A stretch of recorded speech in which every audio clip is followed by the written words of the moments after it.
వెన్నుగా నిలబడిన దిల్ రాజు గారికి, అలాగే మ్యాంగో రామ్ గారికి, శ్రీధర్ గారికి, డాక్టర్ సురేందర్ గారికి నా కృతజ్ఞత తెలియజేస్తున్నానండి.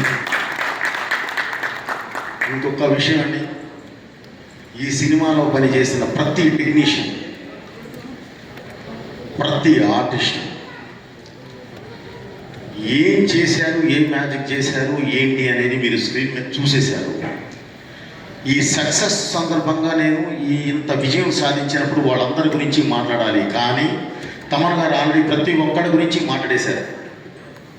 సో ఇందులో ఒక్కటే మిస్ అయింది ఏంటంటే నా డిపార్ట్మెంట్, డైరెక్షన్ డిపార్ట్మెంట్ ప్రాణం పెట్టి మరీ చేశారు. అంటే నా ప్రతిదీ ముందు ఇక్కడ దాకా మ్యూజిక్ దాకా రావాలి అని అంటే దాని ముందు పడే ఒక ఇది ఉంటుంది. దానికి ప్రతిదీ నా వెనకుడే ఏం చెప్పినా సరే ముందుకు వెళ్ళిపోయి మొత్తం చేసుకొచ్చేది వారు. తర్వాత ఎమోషన్తో పాటు నేను యాక్షన్ ఎక్కువ పట్టుకుంటాను. కథ రీచ్ అయినా సరే, ఏ రీచ్ అయినా సరే నేను పట్టుకున్నప్పుడు దానికి యాక్షన్ నాకు ఉంటుంది. దానికి నాకు బ్యాక్ బోన్లో నిలబడాల్సిన వాడు మా మాస్టర్స్, రామలక్ష్మణ మాస్టర్ గారు ప్లస్ వాళ్ళ అబ్బాయి రాహుల్, అలాగే ఒక మంచి ఫైట్ సెకండ్ హాఫ్లో ఒక ఫైట్ చేసిన రవివర్మ గారు. వీళ్ళందరూ కూడా ఏ పరిస్థితుల్లో పనిచేశారంటే అసలు చెప్పలేము.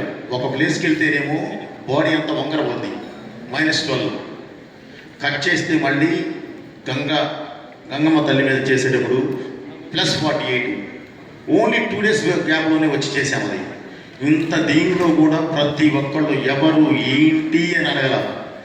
సినిమా బోయపాటి గారు ఉన్నారు అక్కడ, మనకు ఆ సినిమా మన సినిమాని గెలిపించుకోవాలి అంతే అని ప్రతి ఒక్కళ్ళు వచ్చి నా వెనకాల నిలబడ్డ ప్రతి టెక్నీషియన్కి పేరు పేరున నా కృతజ్ఞతలు తెలియజేస్తున్నాను.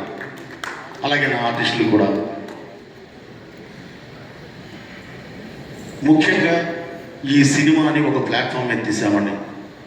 ఈ సినిమాని ఇందాక మామూలుగా కొంతమంది మీడియా సోదరులు కూడా చూసినప్పుడు చాలా బాగుందండి, ఇంకా ఏం కావాలి దేనికి అని అడిగారు. సార్ మాకు డబ్బు వద్దండి, డబ్బు గురించి మేము ఇది తాపత్రయపడలేదు. కలెక్షన్స్ ఎటు వస్తున్నాయి, బ్రహ్మాండంగా ఉన్నాయండి, చాలా బాగున్నాయి, బాగా పెడుతుంది, అందరూ చూస్తున్నారు, ఆదరిస్తున్నారు, ఫోన్ చేస్తున్నారు, అప్రిషియేట్ చేస్తున్నారు.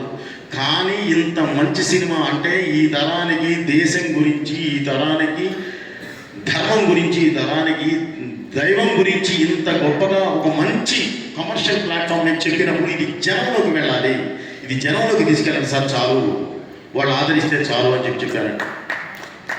సో ఈ సినిమాని ఇంత పెద్ద హిట్ చేసిన తెలుగు ప్రేక్షకులు అందరికీ పేరు పేరున మళ్ళీ నాకు కృతజ్ఞతలు తెలియజేస్తూ, భారతదేశం అంటేనే, భారతదేశం ప్రపంచంలోనే ధర్మ గ్రంథాలయం.